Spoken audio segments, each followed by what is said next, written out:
안녕하세요. 사연의 처음으로 어떻게 시작해야 할지 약간 부끄러운 마음이 듭니다. 저는 경기도 하남시에서 라이브 카페를 운영하고 있는 50대 여자입니다. 젊었을 때부터 학생의 낭만이라는 통기타를 좋아해서 아주 일찌감치 라이브 카페에서 노래를 부르는 아르바이트를 하고 있었습니다. 제 목소리가 아주 꾀꼬리 같다면서 저의 노래를 들으러 오는 손님들이 꽤 많았습니다. 제 자랑같이 들리시겠지만 음반을 내자고 하시는 제작자들도 가끔 와서 제 노래를 즐기다가 가셨죠. 저도 가수가 꿈이긴 했지만 그 당시에 계약금을 가지고 사기를 치는 사람들도 많았고 워낙 한 곡만 내고 빚만 떠안고 사라지는 가수들이 많았던지라 감히 제가 가수가 되려고 죽기 살기로 아등바등 살거나 그러진 않았습니다. 아르바이트를 하는 내내 저에게 홀딱 반해 쫓아다니는 남자들도 여럿 있었습니다. 하지만 사장님 내외분께서 저를 참 예뻐해 주셨던 터라 그런 사람들은 다 쫓아내버렸죠. 그럼에도 불구하고 딱 한 사람, 저를 멀리서 계속 지켜만 보고 신청곡을 통해 마음을 넌지시 전하는 남자. 그 남자만큼은 쫓아내지 않으시더라고요. 사장님이 저에게 나이가 들면 다 관상이 보이는 법이라면서 사람 하나는 꽤 진국처럼 보인다고 옆구리를 쿡쿡 찌르시기도 했고요. 저는 적극적이진 않지만 꾸준히 저에게 감정을 내비치는 남자와 연애를 시작하게 되었습니다. 저에게 매번 사랑의 노래를 불러달라고 했고 저는 그 마음에 보답이라도 하듯 노래를 불러주었습니다. 그렇게 라이브 카페에서 쪽지를 주고받다 서로 눈이 맞아서 연애를 하게 되고 결국엔 결혼까지 꼴이 나게 되었습니다. 남편은 노래를 부르는 제 모습이 너무나도 사랑스럽다면서 결혼 이후에도 저에게 라이브 카페 일을 그만두지 말라고 했습니다. 물론 시댁에서는 무척이나 싫어하셨죠. 딴따라도 아니고 고작 라이브 카페에서 술이나 팔면서 노래를 부르는 술집 여자라고 저를 하등 생물인 것 마냥 취급하셨습니다.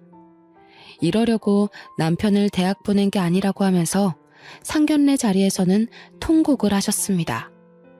저희 부모님께서는 이 결혼 절대 반대할 거라고 하셨지만 남편의 적극적인 모습에 결국 두 손 두 발 다 드셨습니다.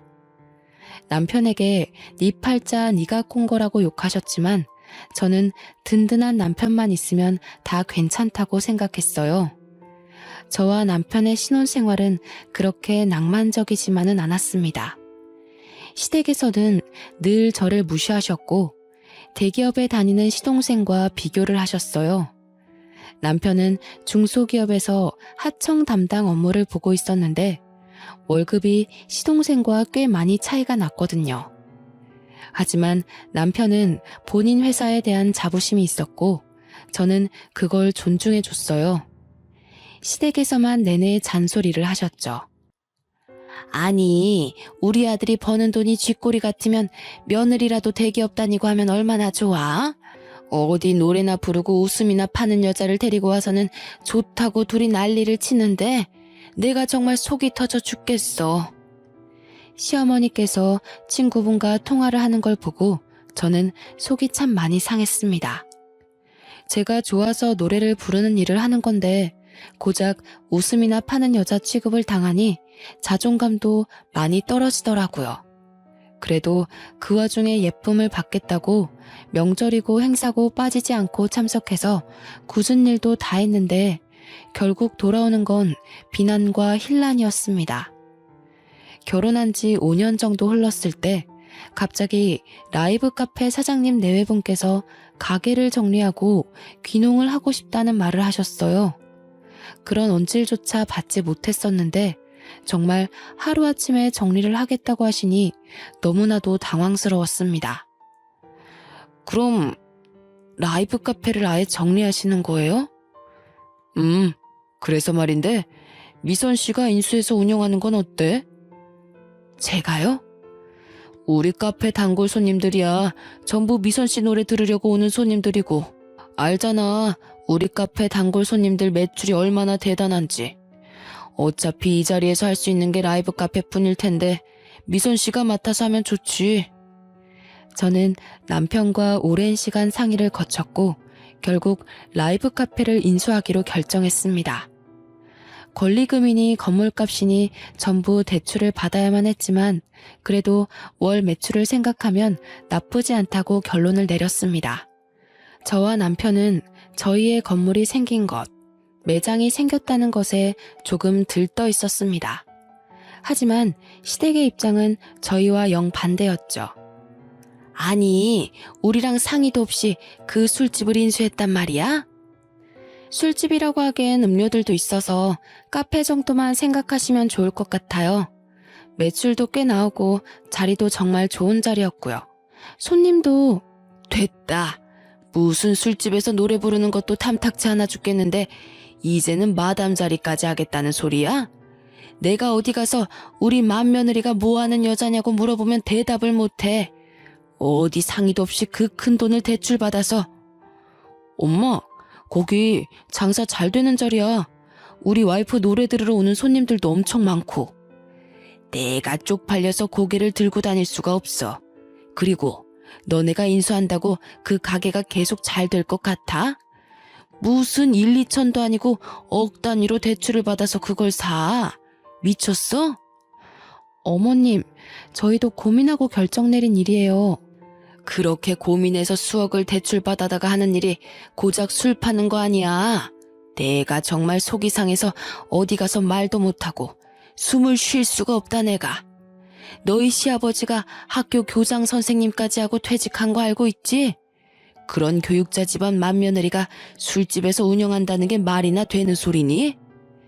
라이브 카페가 다른 술집과 다르다고 몇 번이나 설명을 드렸지만 어머님께서는 들을 생각도 하지 않으셨습니다.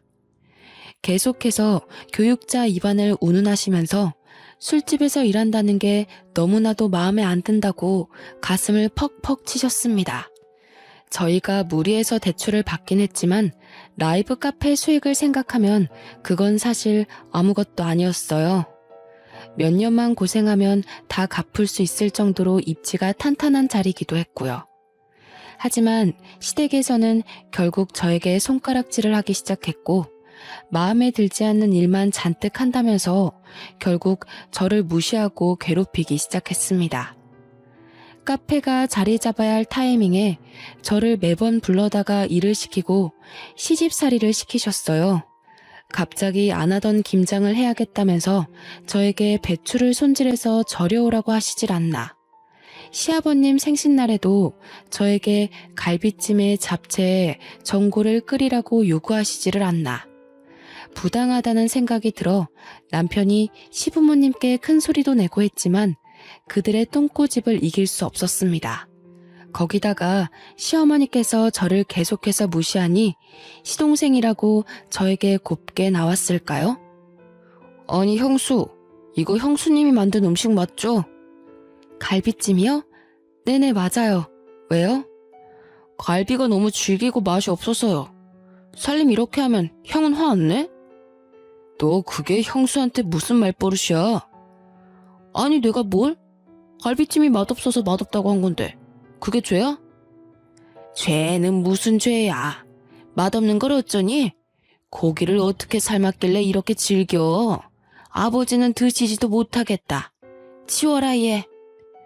저는 정말 너무 화가 나서 눈물이 날 지경이었습니다. 하지만 별 수 있겠어요? 똥이 더러워서 피하는 거지 무서워서 피하는 건 아니니까요. 제가 시동생에게까지 무시를 받자 남편은 친정을 더 자주 가고 시댁에 가는 발걸음을 점차 줄여나가기 시작했어요. 저는 그 가운데서 눈치를 보고 있었지만 남편은 제게 눈치 보지 말라고 했습니다. 나는 라이브 카페에서 노래하는 당신에게 반한 거야. 내가 제일 사랑하는 모습이고 평생 보고 싶은 모습이라고. 그러니까 우리 스트레스 받아가면서까지 우리 집에 가서 그런 수모를 당하지 말자. 든든한 남편의 말에 저는 결심을 했습니다. 부당한 대우를 나서서 받지 말고 라이브 카페 운영에 더 집중하자고요. 저는 그날 이후로 시댁에서 부를 때마다 일이 바쁘다는 핑계로 피했습니다. 그리고 카페 운영에 더욱 신경을 쓰기 시작했어요. 아무래도 10수년간 한자리에서 인테리어 공사도 없이 운영했던 카페라 손님은 있었지만 다 오랜 단골 손님들이었고 젊은 사람들은 없었습니다. 저는 일단 인테리어부터 싹 바꿔나갔어요. 요즘 유행한다는 포토존이라는 것도 만들고 낡은 나무로 끼워져 있던 유리창도 통유리창으로 바꿔 개방감을 더 주었습니다. 연식이 있던 카페는 리모델링 하나도 요즘 젊은이들이 가장 좋아하는 모던하고 심플한 느낌의 신식 카페로 바뀌어 나갔습니다. 거기다가 입소문이라는 게 얼마나 무서운 건지 젊은 사람들이 SNS에 사진을 올리자 소문이 번지고 번져서 포토존에 사진 한 번씩 찍으러 사람들이 줄을 서기 시작했습니다. 라이브 카페라 아무래도 음료나 주류의 가격대가 있음에도 불구하고 손님들이 미어 터지기 시작했어요. 그러자 카페의 월 매출도 이전보다 훨씬 뛰었고 월 순이익만 600만 원 이상이 나오기 시작했습니다. 저는 카페 운영도 하랴, 메뉴도 개발하랴, 노래도 부르랴 몸이 10개라도 모자랄 것 같았습니다. 결국 남편이 회사를 그만두고 라이브 카페 일을 돕기로 결정했습니다. 그러자 시댁에서는 난리가 났습니다. 그깟 술집 때문에 지금 멀쩡히 회사를 다니는 내 아들까지 일을 그만두게 해? 미쳤어! 저에게 막말을 하는 시어머니 때문에 탈모가 올 정도였지만 든든하게도 남편이 모조리 막아주었습니다. 우리 와이프 월 매출이 얼마나 되는지 알고 하는 소리예요? 제가 한 달 야근 꼬박하고 뼈 빠지게 일해도 이 사람 버는 돈의 절반도 못 벌어요. 제가 나서서 일 그만두고 돕겠다고 한 거고요. 제발 우리 일에 신경 좀 그만 쓰세요. 며느리 하나 잘못 들여서 우리 아들까지 막장으로 나가는구나. 이래서 립스틱 실뻘건 거 바르고 다니는 애들이랑은 어울리지도 못하게 했어야 했는데 아이고 이제 우리 둘째 장가 간다고 상견례 하자는데 첫째 내가 술집 한다고 내가 어찌 말을 하겠니? 내가 그 자리에서 고개라도 들고 살겠니? 그럼 상견례에 저희는 안 갈게요. 그럼 됐죠? 남편은 화를 내면서 동생의 상견례 자리에 불참하겠다고 선언했습니다. 시어머니께서는 그래 차라리 잘 됐다며 되려 소리를 치셨지만 남편은 굴하지 않았습니다. 진짜 안 갈 거냐고 물어보니 사과하기 전에는 죽어도 안 가겠다고 하더라고요. 상견례 날짜가 다가오자 시아버지께서 저에게 전화를 하셨습니다. 아무리 그래도 형이 상견례에 안 온다고 하면 가족 간에 불화가 있어 보이지 않겠냐? 너희가 고집 그만 꺾고 얌전히 참석하고 입 조심하다 가거라. 아무리 싫다고 해도 남편의 가족이다 보니 저는 눈치가 좀 보이더라고요. 결국 남편을 설득해서 상견례 자리에 참석하게 되었습니다. 상견례 자리에서 시어머니는 얼굴에 웃음꽃이 아주 활짝 피셨더라고요. 알고 보니 동서될 사람이 유명 대기업에 다니고 있었습니다. 시동생이랑 사내 커플이라고 하더니 그렇게 소원하던 대기업 며느리를 드디어 보시게 된 거예요.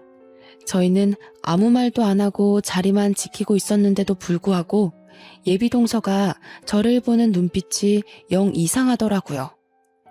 상견례 자리에서 어떻게 밥을 먹었는지 잘 기억도 나지 않는 채로 돌아왔고 다음날 가게를 오픈하러 나갔는데 가게 앞에서 예비 동서와 시어머니께서 기다리고 있더라고요. 저는 깜짝 놀라서 가게 문을 열고 안으로 두 분을 모셨습니다. 아니, 누가 술 장사하는 거 아니랄까봐 가게 문을 이렇게 늦게 여니? 평일에는 오전 11시나 되어야 가게 문을 열었거든요. 아무래도 오전에는 커피를 주문하는 사람들이 대부분이고 커피값이 다른 카페에 비하면 많이 비싼 편이라 그마저도 오전엔 손님이 없었어요. 오후 4시 이후부터 장사가 잘 되는 편이었습니다. 하지만 이런 사정을 모르는 시어머니와 예비 동서는 저희 가게를 깎아내리기에 바빴습니다. 이렇게 장사가 안 돼서야 원. 인테리어도 허여멀건해가지고 이게 뭐냐? 이래서 우리 아들 대출 빚이나 다 갚을런지 내가 답답해서 원. 그러게요, 어머님. 이래서 평범하게 회사 다니는 게 제일 좋은 거라니까요. 맞다, 맞아. 그것도 대기업 다니는 게 최고지. 내가 그래서 우리 둘째네는 걱정이 없어요. 근데 어머님 말씀대로 인테리어가 좀 촌티나네요. 요즘은 이런 북유럽 스타일로 잘 안 하는데. 우리 둘째 며느리가 조금 일찍 왔으면 그런 것도 다 조언해주고 좋았을 텐데. 저 가방끈 짧은 애가 뭘 알겠어. 저는 너무나도 화가 났지만 꾹 참아야 했습니다. 예비 동서와 시어머니의 짝짝꿍이 얼마나 잘 맞던지 저는 완전 꽂아놓은 보리자루 취급이었습니다. 아무리 인테리어의 유행이 바뀐다고 해도 여전히 포토존에서 사진을 찍기 위해 방문하는 손님들도 많았고 젊은 층 사람들도 단골이 늘어서 장사는 나름 대박이었거든요. 제가 얼마나 버는지는 전혀 모르는 시댁 식구들에게 솔직히 설명해주고 싶지도 않았고요. 그렇게 제 속을 뒤집고 사라진 뒤 저는 예비 동서에게도 마음을 닫기로 굳게 결심했습니다.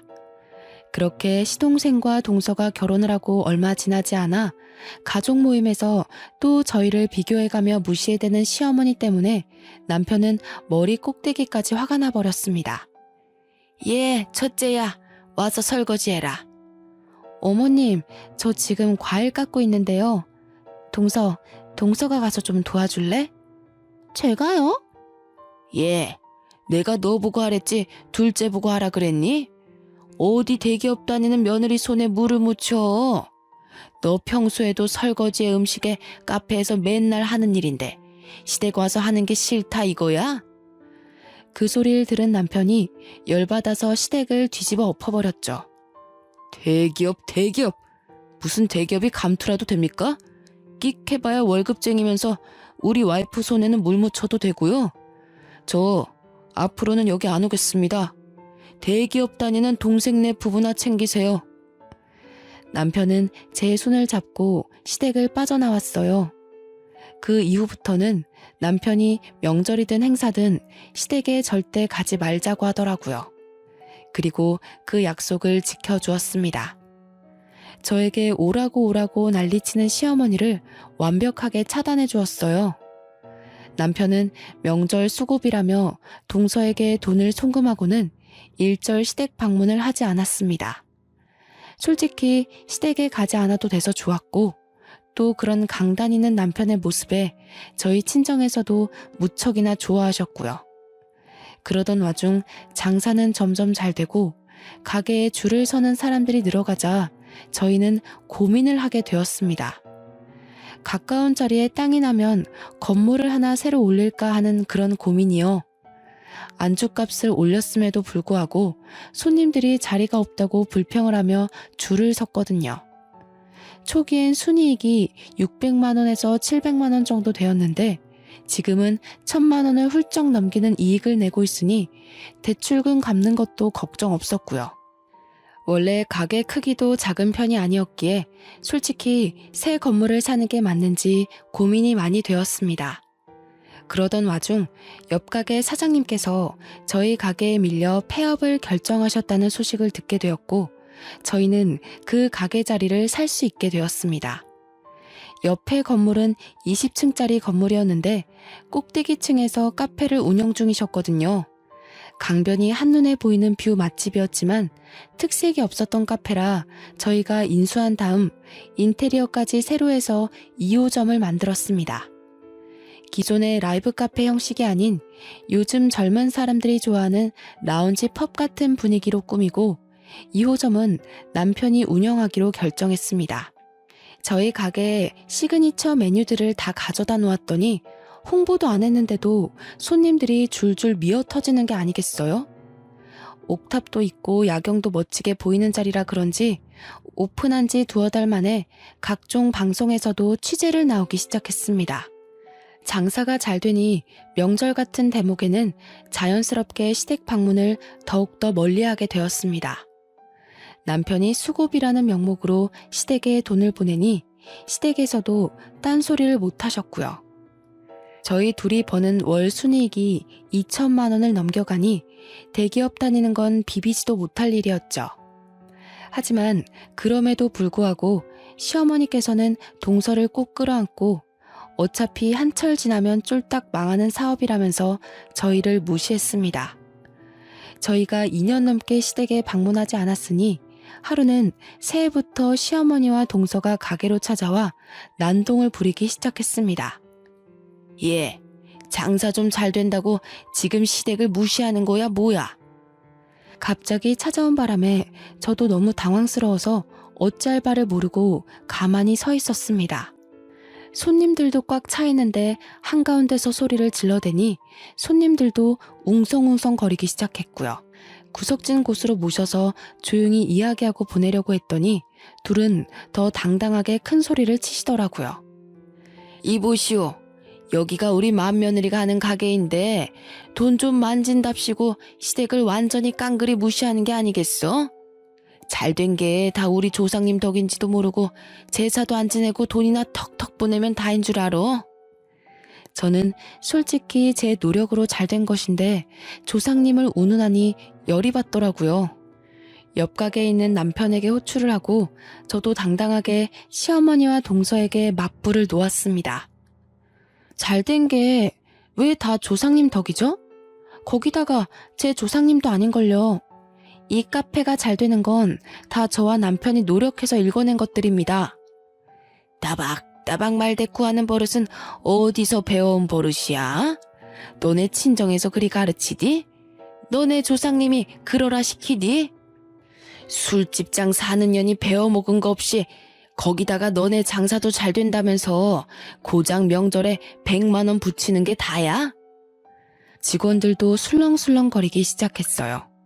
저와 오래 일했던 직원들이고 제가 얼마나 노력했는지도 잘 아는 사람들이었거든요. 시어머니의 말도 안 되는 주장에 직원들이 화가 나는지 시어머니를 말리기 시작하더라고요. 여기서 이런 식으로 행동하시면 저희 영업에 방해가 되니까 다른 자리를 옮기시는 게 좋겠어요. 뭐야? 너 누군데 나한테 그런 소리래? 내가 이 집 주인네 시어머니라고. 주위에서 말리는데도 점점 발악하는 소리가 커졌습니다. 무슨 분노 조절 장애가 있는 사람도 아니면서 마치 그런 병이라도 있는 사람인 것 마냥 소리를 고래골래 질러댔어요. 말도 안 되는 트집을 잡아가면서 말이에요.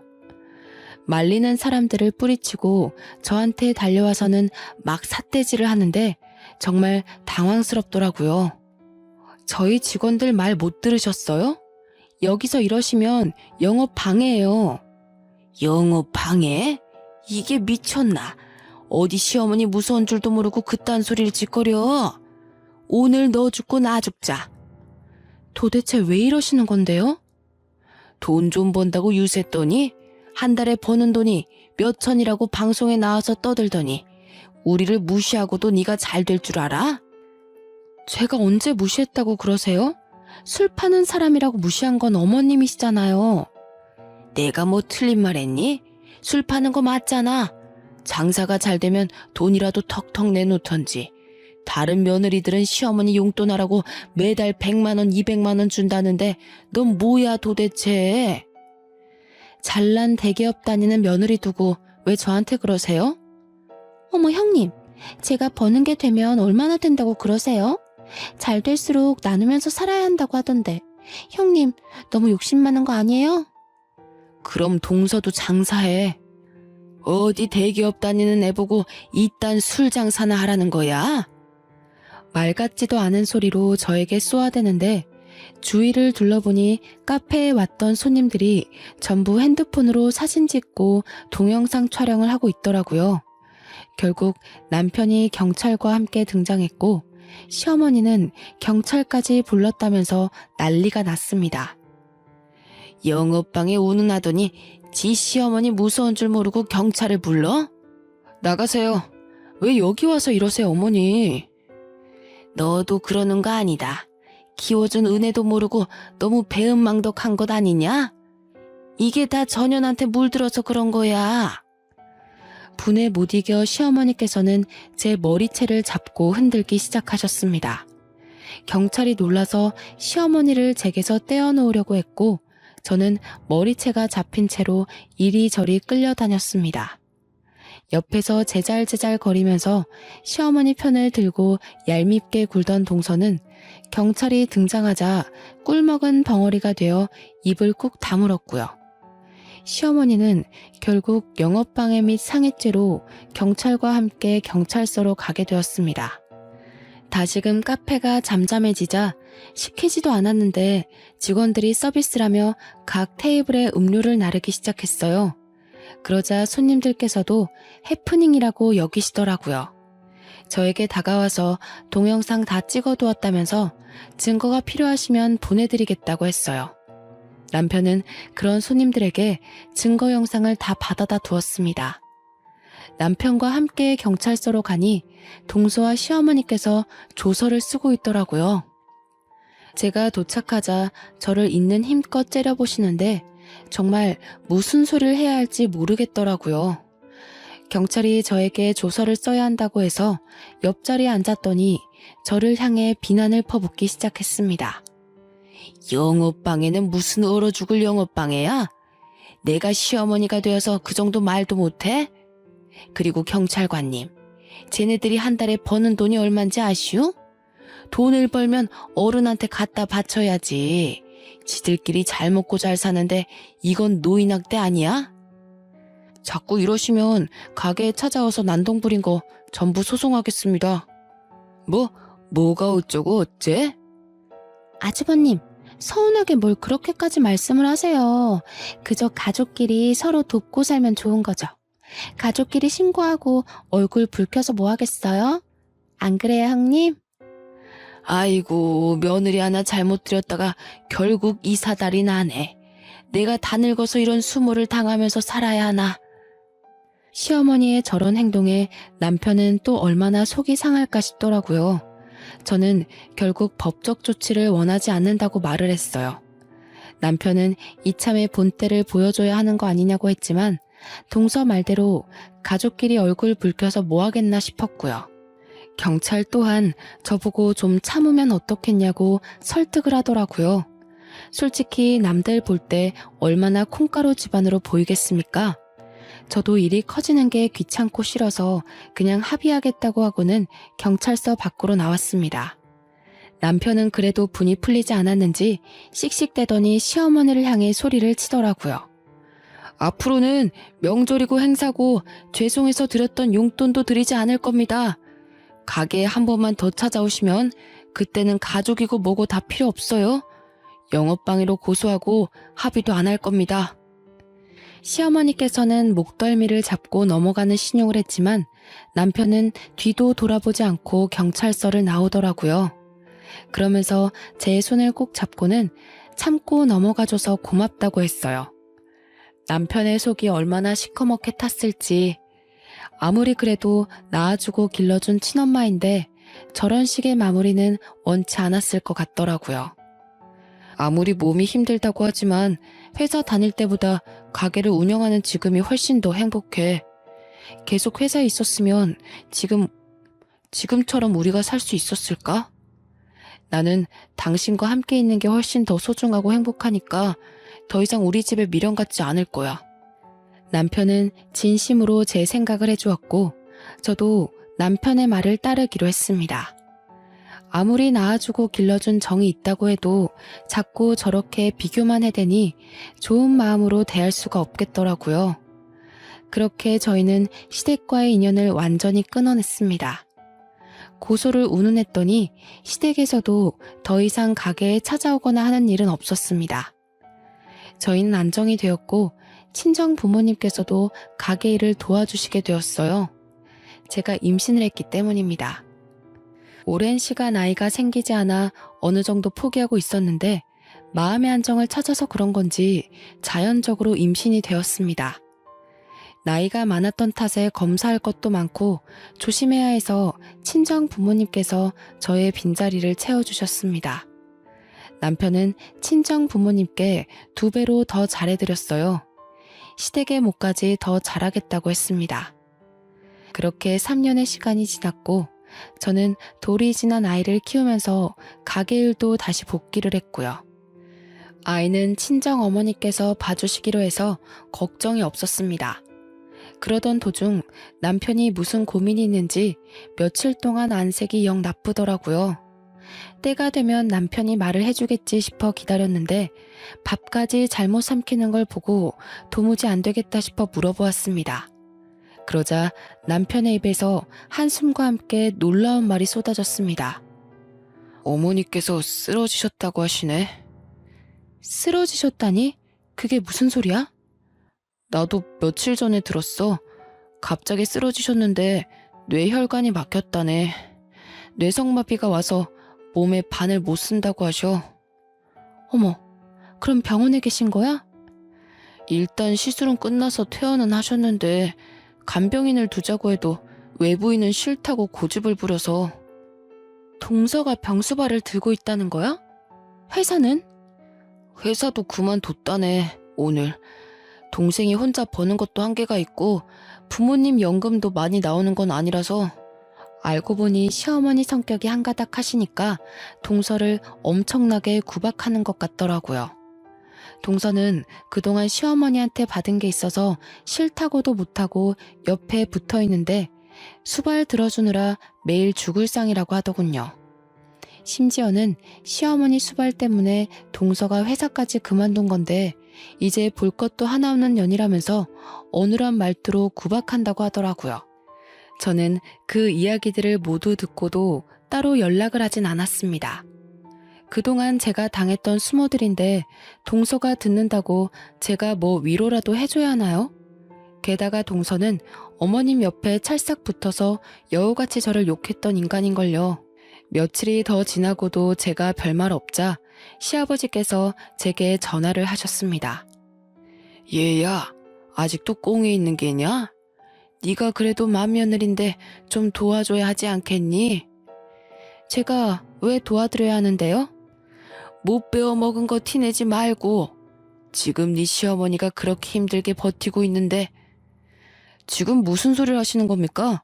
이제 와서 아쉬우세요? 저희 보고 술 장사한다고 무시할 땐 언제고 돈 필요하니까 저희 찾으시는 겁니까? 마음이 약해져서 고민했었는데 아직도 이러시다니. 잘 알겠습니다. 죽어도 안 도와드릴 겁니다. 다신 연락하지 마시라고요. 남편은 제 전화를 빼앗더니 다시는 전화하지 말라고 버럭 소리를 지르고는 전화를 끊어버렸습니다. 사실 저도 그렇게 모질게 대할 마음은 없었는데 아직 마음의 앙금이 남아있는지 소리가 곱게 안 나오더라고요. 며칠이 더 지나자 시댁에서 정말 발등에 불이라도 떨어졌는지 이제는 동서가 저에게 전화를 했더라고요. 아이를 낳고 단 한 번도 방문한 적 없는 시댁이라 솔직히 시어머니께서 쓰러지셨다는 이야기를 들었을 때 아이를 데리고 한번 방문을 해야 하나 싶긴 했거든요. 동서는 제가 전화를 받자마자 울음을 터뜨렸습니다. 형님, 정말 죄송해요. 그동안 얼마나 괴로우셨을지 이제야 이해가 가네요. 동서 울어? 왜 그래? 오늘도 어머님이 저에게 역정을 내셨어요. 수발 드느라 회사도 그만뒀는데 이제 볼 거 하나도 없다면서 제대로 씻기지도 못한다, 살림도 못한다. 구박을 엄청 하세요. 멀쩡하실 때도 나한테 그러시더니 아직도 그러시는구나. 정말 미쳐버릴 것 같아요. 몸이 불편하시니까 화장실도 혼자 못 가시고 시아버지와 남편은 나 몰라라 하시고요. 간병인은 죽어도 싫으시대?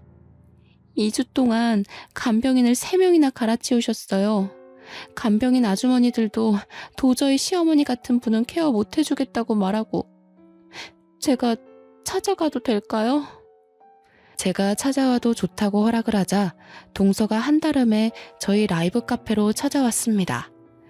고생을 한 티가 팍팍 날 정도로 얼굴이 어두워지고 살도 빠져 있더라고요.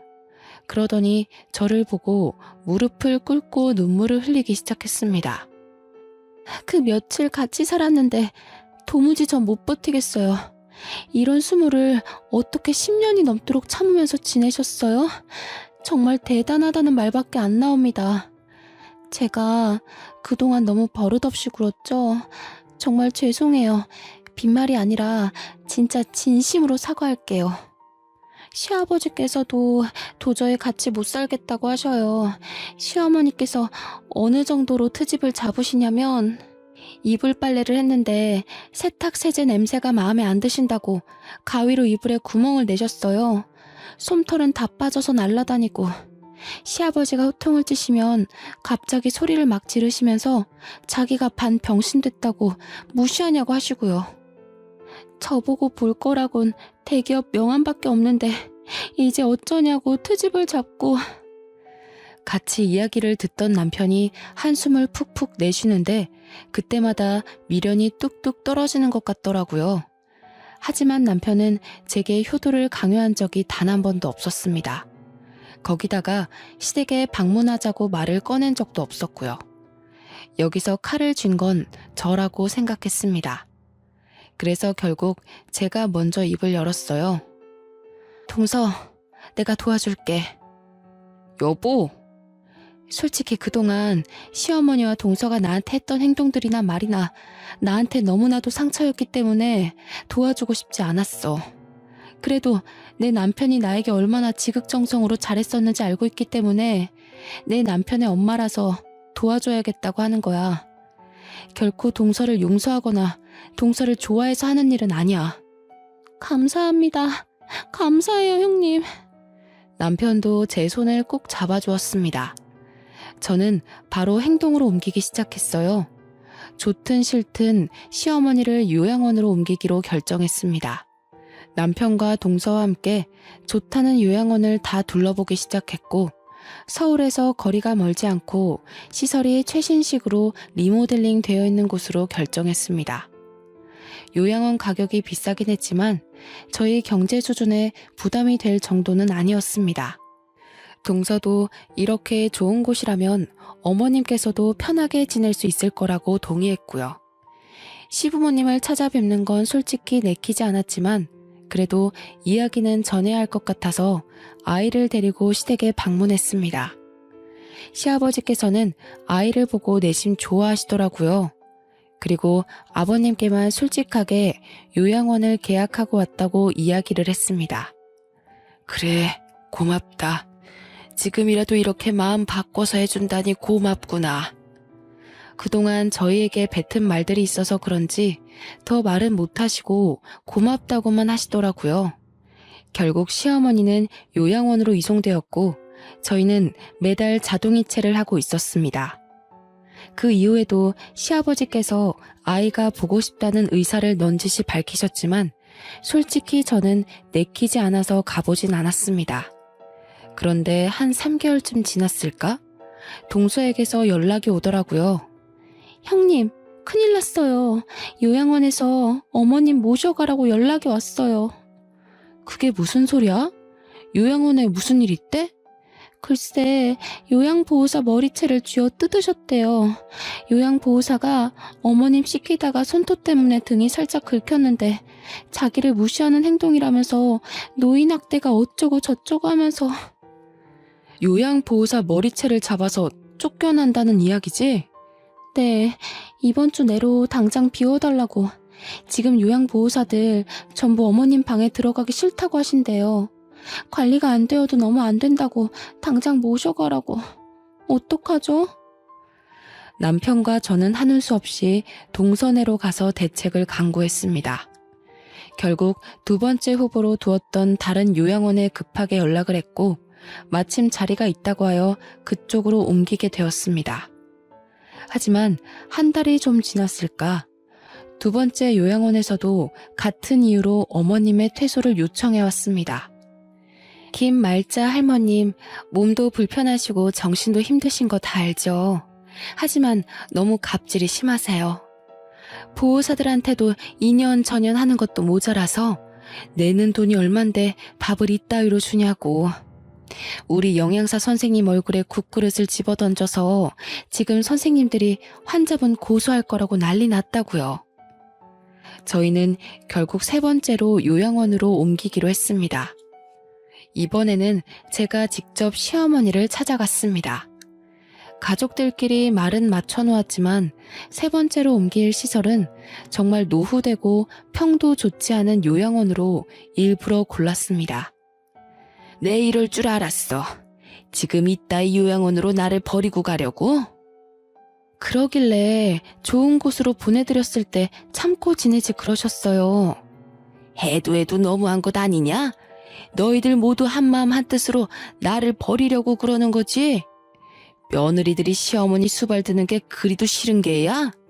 시어머니께서는 가족이 아닌 다른 사람들이 돌보는 것 자체를 버렸다고 표현하셨습니다. 이왕이면 좋은 곳에서 자격증 있는 사람들이 전문적으로 돌봐드리는 게 어머님 케어에 큰 도움이 될 거라고 생각했는데 오히려 어머님은 수발은 가족이 직접 들어야 한다고 생각하셨던 거예요. 저는 정말 기가 막히고 코가 막힐 지경이었습니다. 고작 그런 이유로 동서를 괴롭히고 요양원에서 난동을 부렸다는 사실 때문에 말이죠. 3살밖에 안 된 저희 애기도 이런 생각은 하지 않을 것 같았습니다. 애도 아니고 고작 남의 손이 탄다는 이유로 버리니 뭐니 짜증이 나더라고요. 그러길래 어머님, 처음에 술집 여자라고 절 무시하더니 결국 이런 꼴이 되셨잖아요. 제가 대놓고 비아냥거리자 동서가 흠칫 놀라더라고요. 시어머니께서는 얼굴이 시뻘겋게 달아올라 저에게 삿대질을 하셨지만 몸이 불편하셔서 그런지 말은 제대로 못하시는 듯 했습니다. 제 돈으로 처음에 그런 비싼 요양원 넣어드린 거였어요. 그런데 거기도 싫다, 2번째도 싫다. 좋은 곳으로 보내드렸더니 전부 싫다 하셔서 결국 이렇게 후진 곳으로 올 수밖에 없었네요. 그쵸? 이런 못돼 먹은 년이. 정말 제가 못된 게 맞을까요, 어머님? 그 교장까지 하셨던 귀한 아버님께서 제발 돈 좀 대달라고 사정사정 하시더라고요. 그뿐인가요? 당신이 손에 물도 못 묻히게 했던 대기업 다니는 동서가 직접 무릎까지 꿇고 빌었어요, 저한테. 그런데 어머님께서는 당신 수발 드느라 회사까지 그만둔 동서에게 갑질을 하셨다면서요? 그게 어떻게 갑질이야? 며느리가 시어머니 수발 드는 게 어떡해? 어머님 수발만 들었겠어요? 인격 모독도 감수했는걸요. 우리 동서가 어머님 그 못된 성격 감당 안 된다면서 어찌나 울던지. 어머님, 제발 정신 좀 차리세요. 어머님 한 명 때문에 가족들이 얼마나 괴로워하는지 알고 있어요? 오죽하면 시동생은 연락도 없고 찾아오지도 않고. 그래서 이 땅 구린 곳에서 나보고 죽으라는 거야? 여기서까지 쫓겨나시면 그때 어머님 죽을 때까지 모르는 척 할 겁니다. 그쪽한테 베푸는 선의는 여기까지예요. 충고 하나 해드리자면 한 번 더 요양원에서 나가라는 전화 오면 그땐 가족들 모두한테서 버림받으실 거예요. 알고 계시라고요. 그날 이후로 동서도 저한테 아주 설설 기기 시작했고 시아버지도 제가 하자는 대로 하시더라고요. 더 이상 이 집안에서 저를 무시하는 사람은 없었습니다.